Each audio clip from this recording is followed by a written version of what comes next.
रात को नेहा बड़ी देर से अपने मुन्ने को सुलाने की कोशिश कर रही थी। अमन भी उठकर बैठ गया और कहने लगा, लाओ थोड़ी देर मुन्ने को मैं संभाल लेता हूँ, तब तक तुम भी थोड़ी देर के लिए अपनी कमर सीधी कर लो। इतना कहकर उसने मुन्ने को अपनी गोद में ले लिया और कमरे में ही लेकर टहलने लगा।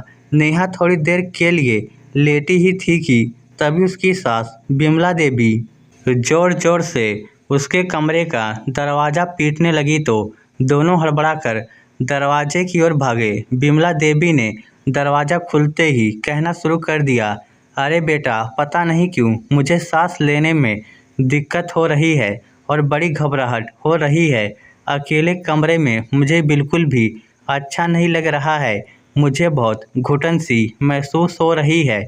ये बात सुनकर अमन घबरा गया और कहने लगा, माँ, मैं डॉक्टर को बुलाऊं क्या? तो वह कहने लगी, नहीं बेटा, बहू को बोल कि थोड़ा नमक चीनी पानी का घोल बना दे और तू मेरे साथ आकर कमरे में बैठ जा। नेहा बोली, माँ जी, मैं अभी आपके लिए नमक चीनी पानी का घोल बनाकर ले आती हूँ। अमन मुन्ने को गोद में लिए ही माँ के कमरे में चला गया। उसने माँ को बिस्तर पर बिठा दिया और उनके हाथ पैर सहलाने लगा। उधर मुन्ना अलग ही परेशान कर रहा था। जब नेहा नमक चीनी पानी का घोल लेकर आई तो उसने मुन्ने को नेहा की गोद में दे दिया और माँ की सेवा करने में जुट गया। उसकी माँ कहने लगी, बेटा, थोड़ा पैरों के तलवों में तेल की मालिश कर दे, पैरों में बड़ा दर्द हो रहा है। वह कहने लगा, माँ, तुम्हें थोड़ा अच्छा लग रहा है या डॉक्टर को बुला दूं? तो कहने लगी, अभी तो थोड़ा ठीक लग रहा है।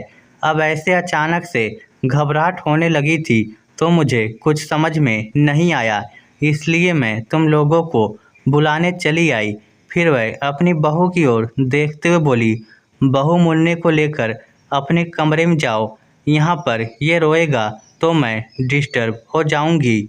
और अमन, तुम यहीं मेरे पास रहो बेटा, पता नहीं क्यों इतनी घबराहट हो रही है। अमन परेशान हो गया। उसने नेहा को इशारा किया तो वह मुन्ने को लेकर वहां से चली गई। अमन रात भर माँ के कमरे में ही बैठा, माँ के पैर दबाता रहा। सुबह उसे झपकी सी आई तो वह वहीं चेयर पर ही सो गया था।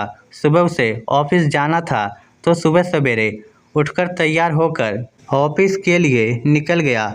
बात आई गई हो गई थी, लेकिन बात इतनी छोटी भी नहीं थी। उस दिन डिनर के बाद बिमला देवी ने नेहा से कहा, बहू सुनो, आज से अमन मेरे कमरे में ही सोएगा।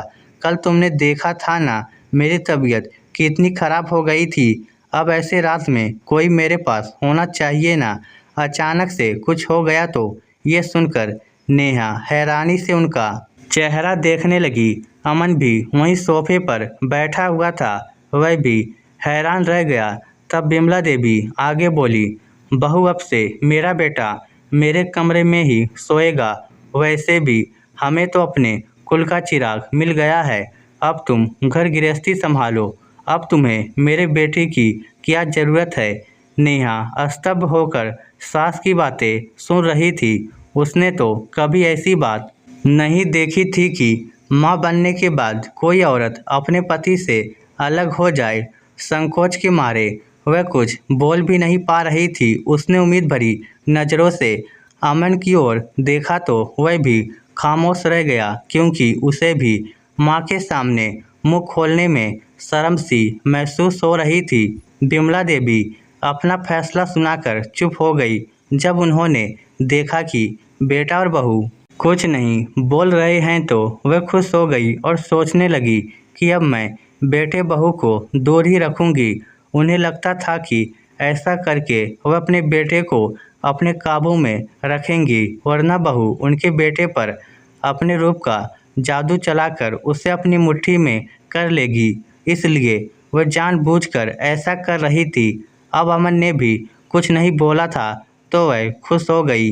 रात को उन्होंने अपने कमरे में ही अमन के लिए फोल्डिंग पलंग लगवा दिया। अमन बाथरूम जाने के बहाने आंगन में आया तो नेहा बाहर ही खड़ी थी। उसने गुस्से में उसे घूरते हुए कहा, माँ जी ने फैसला सुना दिया और तुम भी चुपचाप सर झुकाकर सुनते रहे। तुमने उन्हें कुछ कहा क्यों नहीं?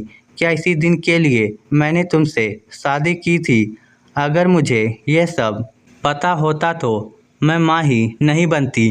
कहते कहते वह सिसकने लगी।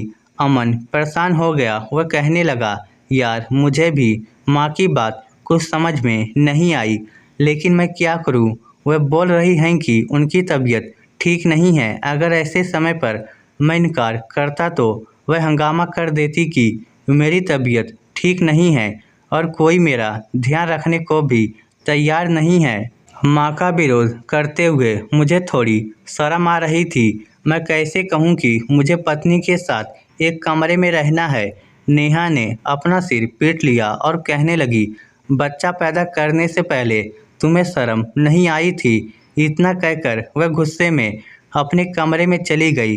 रात भर उसने अकेले ही अपने बेटे को संभाला। उधर बिमला देवी आराम से खर्राटे मारकर सो रही थी। आज की रात ना तो उन्हें सांस लेने में दिक्कत हुई और ना ही घबराहट महसूस हुई।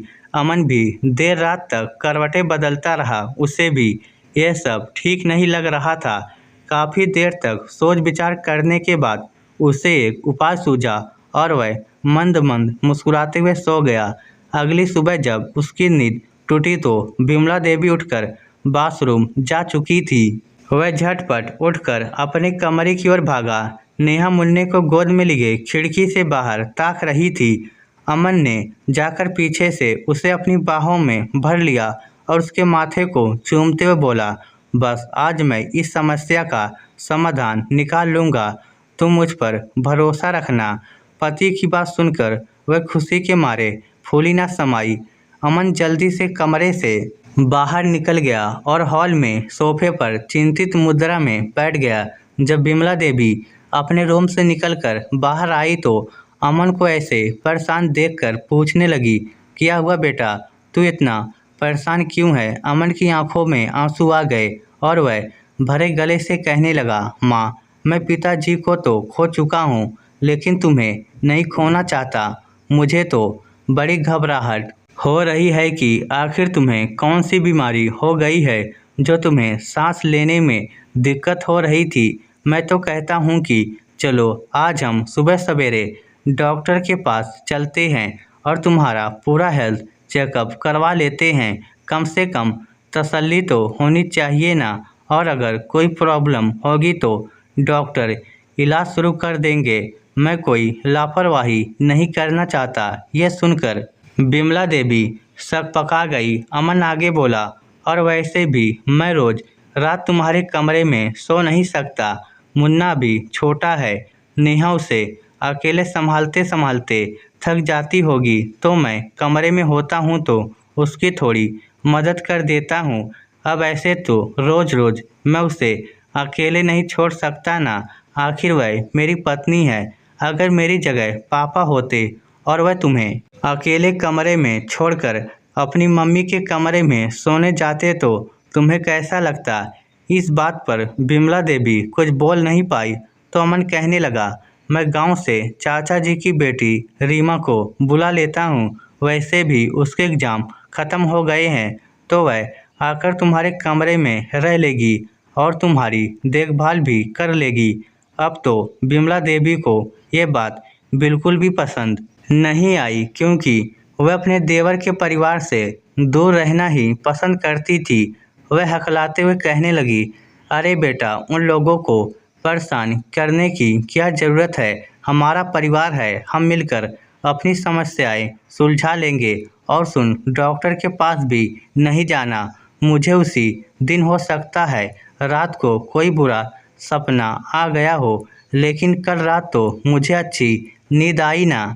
एक काम कर, आज से तुम अपने कमरे में ही सो जाना। मेरे कमरे में सोने की ज़रूरत नहीं है। डॉक्टर के पास जाकर बेकार में रुपए बर्बाद करने की क्या ज़रूरत है?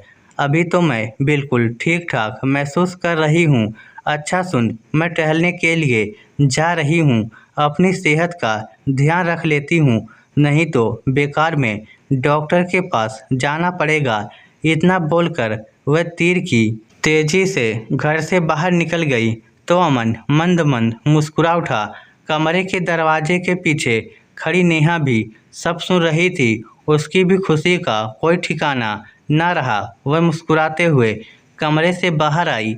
अमन ने मुन्ने को अपनी गोद में लेते हुए कहा, कहो कैसी रही मेरी योजना। मैं भी अपनी माँ का ही बेटा हूँ। अगर माँ सचमुच में बीमार रहती तो डॉक्टर के पास जाने से मना थोड़ी न करती। नेहा बोली, चलो जो हुआ अच्छा हुआ, वरना तो मुझे कल रात तुम पर बहुत गुस्सा आ रहा था कि तुम मुझे ऐसे अकेले कैसे छोड़ सकते हो। ऊपर से माँ जी ने साफ साफ मुझसे कहा कि अब तुम्हें तुम्हारे पति की क्या ज़रूरत है। तब तो ऐसा लग रहा था मानो मैंने माँ बनकर कोई बहुत बड़ा गुनाह कर दिया है। लेकिन आज तुम्हारी समझदारी की वजह से मम्मी जी को भी अच्छा सबक मिल गया। इस बात पर अमन और वह दोनों ठहाका लगाकर हंस पड़े। इधर पार्क में टहलते हुए बिमला देवी सोच रही थी कि यहाँ तो मेरी ही चाल मुझ पर ही भारी पड़ गई थी। अगर वह लोग मुझे खींचकर अस्पताल ले जाते तो तरह तरह के टेस्ट में उलझना पड़ता और ऊपर से गांव से भतीजी आ जाती तो उसकी वजह से अलग ही सिर दर्द हो जाता। बिमला देवी ने तो मन ही मन कसम खा ली थी कि आज के बाद कभी भी बीमारी का नाटक करके बेटे बहू को दूर करने की कोशिश नहीं करेंगी। इस स्टोरी को लेकर आपकी क्या राय है, नीचे कमेंट करके हमें ज़रूर बताइएगा। धन्यवाद।